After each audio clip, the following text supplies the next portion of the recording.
Hello students, आज हम लोग लर्निंग सेंटर के जो प्लेटफॉर्म है, इस लर्निंग सेंटर के प्लेटफॉर्म पे आज हम लोग सीख रहे हैं सॉइल। इसके पहले हम लोग देखे होंगे कि इसके पहले हम लोग रॉक सिस्टम को पढ़े थे और रॉक को हम लोग कैटेगराइज किए थे अलग अलग।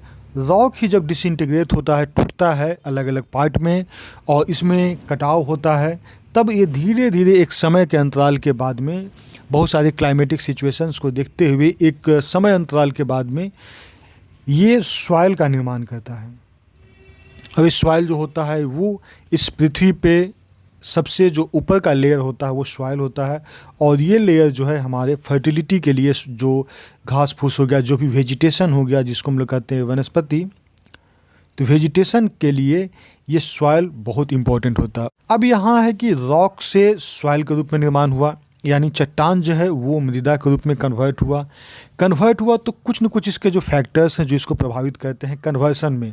जैसे अगर रॉक हो गया, अगर इस सॉइल में बदलता है तो इसमें बहुत सारे अलग अलग फेजेस से होते हुए गुजरता है और इसमें किस प्रकार का परिवर्तन आता है और उसको कैसे प्रभावित होता है। तो प्रभावित करने वाले जो हमारे फैक्टर्स होते हैं, फैक्टर्स जिसको हम लोग कहते हैं कारक, तो मृदा को प्रभावित करने वाले या मृदा का जो निर्माण होता है उसके प्रभावित करने वाले फैक्टर्स हमारा है। इसके हम लोग 5 फैक्टर्स के बारे में हम लोग जानेंगे। ये 5 फैक्टर्स में हम लोग इसको देख लेते हैं। पहला हो गया हमारा पेरेंट मटेरियल, दूसरा हो गया टोपोग्राफी, स्थलाकृति, नंबरिंग में ऐसे ही लिख रहा हूँ। तीसरा हो गया क्लाइमेट यानी जलवायु, चौथा हो गया जैविक क्रियाएँ जिसको हम लोग कहते हैं ऑर्गेनिज्म एक्टिविटी, और पाँचवा हो जाता है हमारा टाइम पीरियड यानी समय अंतराल। तो हम लोग इसको देखेंगे तो यही 5 फैक्टर्स होते हैं जो कि हमारा सॉइल निर्माण के लिए ये बहुत महत्वपूर्ण होता है। एक एक करके हम लोग इसको समझते हैं। सबसे पहले हम लोग समझते हैं पेरेंट मटेरियल होता क्या है। पेरेंट मटेरियल होता है कि कोई भी, हम लोग जानते हैं कि सॉइल का निर्माण हमारा कोई भी रॉक से होता है, तो रॉक होता है यानी पेरेंट मटेरियल रॉक हो गया। अब रॉक में भी इसमें अलग अलग मटेरियल्स होते हैं। जैसे रॉक को हम लोग डिफाइन किए थे, एक हो गया आग्नेय चट्टान, दूसरा हो गया सेडिमेंट्री जो अवसादी चट्टान होता है, और तीसरा होता है मेटामॉर्फस जिसको हम लोग कहते हैं कायांत्री चट्टान। तो जो सॉइल का निर्माण होगा, अगर आग्नेय से सॉइल का निर्माण होगा तो उसका सॉइल का कलर या फिर उसके जो कैरेक्टरिस्टिक्स होते हैं, उसके जो गुण होते हैं, लक्षण होते हैं, वो अलग होंगे। दूसरा देखें, अगर सेडिमेंट्री रॉक यानी अवसादी चट्टान से बनता है तो उसका प्रॉपर्टीज को कैरेक्टरिस्टिक उसका अलग होगा, और मेटामॉर्फिक रॉक से अगर बनता है चट्टान तो उसका अलग होगा। यानी कहा जाता है पेरेंट मटेरियल जो हमारा हो गया वो हो गया हमारा रॉक, और रॉक में हम अलग अलग कैटेगरी के देख सकते हैं। दूसरा जो आता है मटेरियल, अब पेरेंट रॉक को देखिए, पेरेंट मटेरियल जो होता है इसको हम लोग 2 तरह से डिवाइड कर सकते हैं। रॉक हुआ, ये डिसइंटीग्रेट हुआ, मतलब ये टूटने के बाद में बहुत सारे डिफरेंट सिचुएशन से गुजरा, तब जाके ये सॉइल का निर्माण हुआ। अब सॉइल यहाँ पे 2 तरह को हो जाता है, एक हो जाता है इन सितु, एक हो जाता है एक्स सितु।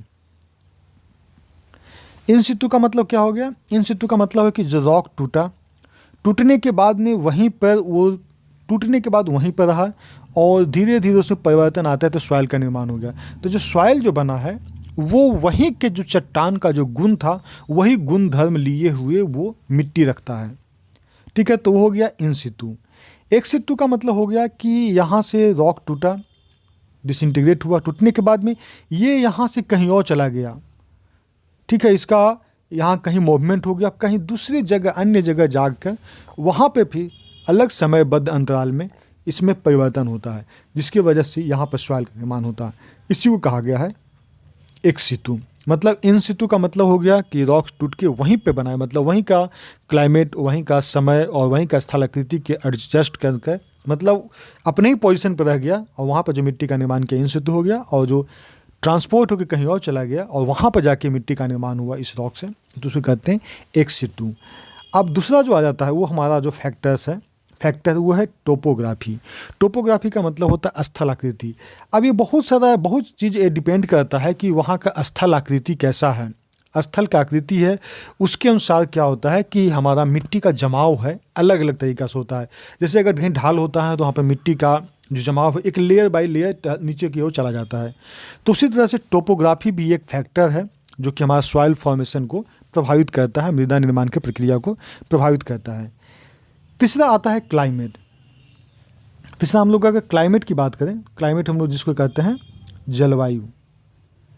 अब तीसरा जो क्लाइमेट है, क्लाइमेट में क्या हो जाता है, हमारा इसमें देखा जाता है टेंशन प्रवणता होती है,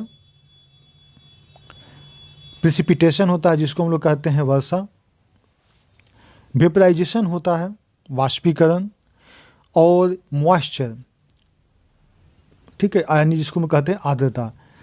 तो ये सब जो है एक लिमिट के बाद में, एक समय अंतराल के बाद बार बार रिपीटेड होता है, मतलब इसकी बारंबारता होती है। बारंबारता किसकी, प्रवणता वर्षा का, वेपराइजेशन का प्रक्रिया का, और मॉइस्चर का, ये प्रक्रिया का, प्रवणता का, इस सब का जो होता है ये रिपीटेशन होता है, बारंबारता होता है। इसके साथ साथ और देखें टेम्परेचर। टेम्परेचर में डिफरेंसेस देखा जाता है कि ठंडा दिन के समय में कुछ और था, रात के समय कुछ और था।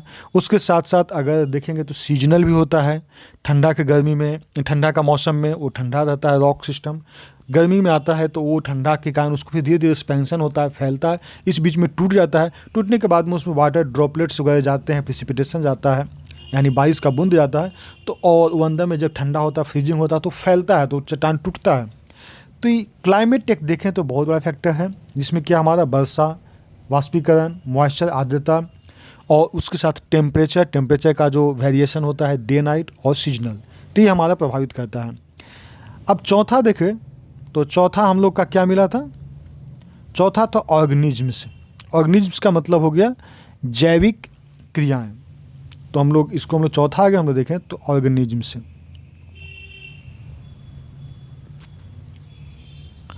जैविक क्रियाएं में हमारा हो गया, इसको कहते हैं ऑर्गेनिज्म्स, या फिर हम लोग कह सकते हैं biological activities. Biological activities, biological activities वही ऑर्गेनिज्म का मतलब कोई जीव जंतु हो गया जो कि अपना बायोलॉजिकल अपने एक्टिविटी की वजह से मिट्टी में अलग अलग जो टाइप है उसका निर्माण करता है। जैसे कि बहुत सारे ऐसे जैव पदार्थ होते हैं जिससे कि उस जगह पे जो नमी धारण करने की क्षमता जो होता है वो ज़्यादा हो जाता है, मिट्टी में नमी धारण करने की क्षमता उसमें बढ़ जाती है। जो जीव होता है जैसे प्लांट्स हो गए या फिर जीव जंतु हो गए जो कि एक समय के बाद में वो नष्ट होते हैं, नष्ट होने के बाद में वो जब मिट्टी मिलते हैं तो ह्यूमस का निर्माण करते हैं। ह्यूमस, तो बहुत सारे न्यूट्रिशन जो है जैसे उस एरिया का घास का या फिर कुछ जीव जंतु का जो है वो एक समय में जब मिट्टी में मिलते हैं तो ह्यूमस का निर्माण करता है, जो कि ये बहुत फर्टाइल होता है।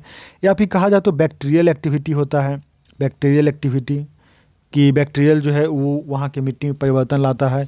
इसको देखा गया है कि जो कोल्ड एरिया है वहाँ पर ये जो है कम देखा गया है एक्टिविटी, और इसको अगर हम लोग देखेंगे तो जो वार्म एरिया है, जो उष्ण एरिया है, वहाँ पर देखा गया है कि बैक्टीरियल एक्टिविटी कहीं ज़्यादा होता है कंपैरेटिवली।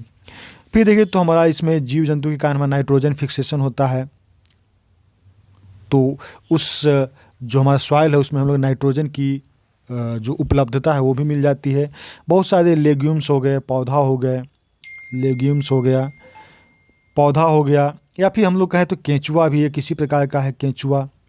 केंचुआ क्या करता है, उस मिट्टी को खाता है, खाने के बाद में उसी मिट्टी को फिर वहाँ पर उसको छोड़ता है, तो जिसकी वजह से वो मिट्टी जो है फर्टाइल बन जाता है। तो ये सब ऑर्गेनिजम्स जो हमारे जीव जंतु जो हैं इसके जो बायोलॉजिकल एक्टिविटीज़ है, अपने जीने का जो क्रिया होता है, जिसकी वजह से वहाँ का मिट्टी में वेरिएशन देखा गया है। और जो फिफ्थ जो मोस्ट इम्पॉर्टेंट है, फिफ्थ अगर हम देखें फैक्टर्स, वो है टाइम, यानी समय। इसमें हम लोग देखें तो सॉइल का प्रॉपर्टीज निर्भर करता है यही सारे प्रोसेसेस के द्वारा। पेरेंट मटेरियल हम लोग देख चुके हैं, क्लाइमेट देख चुके हैं, टोपोग्राफी देख चुके हैं जिसको हम लोग कहते हैं जो हमारा स्थलाकृति हो गया, ऑर्गेनिज्म से हम लोग देख लिए जिसमें कि हम लोग देख लिए जैविक क्रियाएं, बायोलॉजिकल एक्टिविटीज़, और फिर पांचवा हो जाता है टाइम। टाइम एक बहुत बड़ा टाइम पीरियड एक फैक्टर होता है। टाइम पीरियड से हमारा पता चलता है कि वहाँ पर कहीं पे अगर मिट्टी रुका है वो डिफरेंट सिचुएशन में, मतलब ठंडा के समय में कितना दिन रुका, गर्मी के समय में कितना दिन रुका, और वो मिट्टी का निर्माण कितना दिन बाद हुआ सॉइल का। तो जो सॉइल का एक कहा जाए तो मैच्योरिटी ये डिसाइड होता है, सॉइल का मैच्योरिटी कि ये यंग है यानी नया नया अभी जस्ट मिट्टी बना है, जो नया मिट्टी बनता है वो ज़्यादा फर्टाइल होता है, या फिर उसमें एक समय के बाद में बदलाव देखा गया, और जैसे जैसे उसका बढ़ते जाएगा एज, तो उसमें देखते हैं कि बहुत सारे न्यूट्रिशन ख़त्म होने लगते हैं, क्योंकि वहाँ पे बहुत सारे प्लांट्स वगैरह यूज करते हैं उसके पोषक तत्व की। तो मृदा की परिपक्वता जो है बहुत बड़ा फैक्टर रखता है एक बदलते समय के साथ में। जब समय अंतराल बदलता है तो उसमें पहले शुरुआत में होता है एकदम नवजीवन वाला होता है हालत, एकदम यंग होता है, फिर उसमें धीरे धीरे उसमें मैच्योरिटी आती है, तो उस तरह से मिट्टी का निर्माण होता है। मिट्टी का प्रोफाइल देखें तो प्रोफाइल में भी इसमें चेंजिंग आता है। प्रोफाइल में हो जाता है कि जैसे कि लेयर अगर देखें तो अलग अलग लेयर हो जाता है, यहाँ पे कुछ और मिट्टी का डिज़ाइन है, यहाँ पे कुछ और है, यहाँ पे कुछ और है। तो सॉइल का जो टाइप हम लोग पढ़ेंगे उसमें हम लोग डिटेल में पढ़ेंगे कि कैसे सॉइल का प्रोफाइल का निर्माण होता है।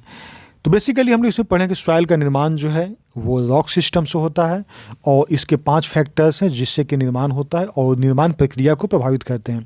पहला पेरेंट मटेरियल, किस चीज़ का बना हुआ है, कौन सा चीज़ है, यानी कौन सा पत्थर कौन सा चट्टान का बना हुआ है। दूसरा हो गया उसमें क्लाइमेट देखेंगे कि जलवायु प्रक्रिया किस प्रकार के हुआ है, जैसे कि कहीं वाष्पीकरण हुआ है ज़्यादा, कहीं वहाँ पे टेम्परेचर ज़्यादा हुआ है, कहीं पे कम हुआ है, कहीं पे वर्षा कम हुआ है। तो ये सब चीज़ों को क्लाइमेट जो है फैक्टर उसको डिफाइन करती है। तीसरा देखें वो हमारा हो गया स्थलाकृति। स्थलाकृति क्या है, जो है कि उससे मिट्टी का निर्माण का प्रक्रिया अलग होता है। कहीं ढाल वाला एरिया है, कहीं ऊंचाई वाला एरिया है, तो कहीं गहराई वाला एरिया है, तो वहाँ पे मिट्टी का प्रकार देखा गया है कि उसमें बदलाव होता है। चौथा देखिए ऑर्गेनिज्म्स, मतलब जैविक क्रियाएं में बहुत सारे प्लांट्स होते हैं जो कि नाइट्रोजन छोड़ते हैं, जिसकी वजह से प्लांट की वजह से मिट्टी में नाइट्रोजन की कमी हो जाती है या फिर नाइट्रोजन बढ़ जाता है, नाइट्रोजन फिक्सेशन होता है, नाइट्रोजन उसमें कंटिन्यू बना रहता है, जिसमें कि लेग्यूम का पौधे हो गए या फिर और भी बहुत सारे ऐसे पौधे हैं जिसकी वजह से निर्माण होता है। ह्यूमस का निर्माण होता है, बहुत सारे बैक्टीरियल एक्टिविटी होता है जो ठंड प्रदेश में कम होता है कंपेरेटिवली। और इसमें अलावा देखें तो केंचुआ वगैरह जीव जंतु हो गया जो कि मिट्टी का निर्माण प्रक्रिया को प्रभावित करता है। तो ये सब मुख्य रूप से हम लोग सॉइल फॉर्मेशन का हम लोग पढ़ लिए। आई होप कि अच्छा लगा होगा। अगर कोई दिक्कत होता है तो आप कमेंट कर सकते हैं। Okay, thank you, thanks for watching.